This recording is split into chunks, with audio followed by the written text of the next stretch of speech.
आजकल राहुल गांधी संसद के अंदर और बाहर लगातार हंगामा कर रहे हैं। कांग्रेस पार्टी और सीपीएम लोकतंत्र बचाने की बात करती है, लेकिन आज हम राहुल गांधी को केरल से बीजेपी के एक सांसद सी सदानंद मास्टर की कहानी सुनाना चाहते हैं। और यह कहानी आप सबको भी ध्यान से सुननी चाहिए, क्योंकि इसी लोकतंत्र में विचारधारा के नाम पर सीपीएम के कार्यकर्ताओं ने उन पर हमला करके उनके दोनों पांवों को काट दिया था। बड़ी दर्दनाक कहानी है ये।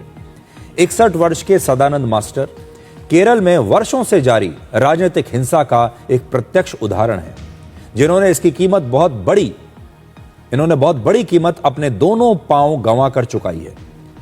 यह वर्ष था 1994 का और तारीख थी 25 जनवरी, यानी गणतंत्र दिवस से ठीक एक दिन पहले, जब देश संविधान और लोकतंत्र का उत्सव मनाने की तैयारी कर रहा था। और तब सीपीएम के कार्यकर्ताओं ने सदानंद मास्टर पर हमला किया और फिर बर्बरता की सारी हदें पार करते हुए उनके दोनों पांव काट दिए। और इसके बाद सीपीआईएम के कार्यकर्ताओं ने इनकलाब जिंदाबाद के नारे भी लगाए।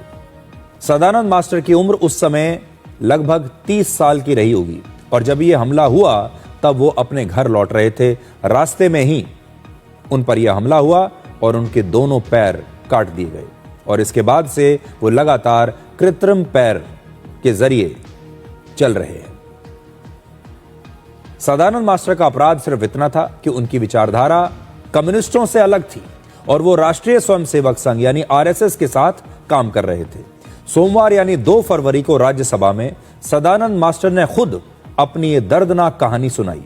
लोकतंत्र में विश्वास रखने वाले हर व्यक्ति को सदानंद मास्टर की ये बात और ये कहानी जरूर सुननी चाहिए, और तभी विचारधारा के लिए असली संघर्ष और बलिदान का अर्थ आप समझ सकते हैं।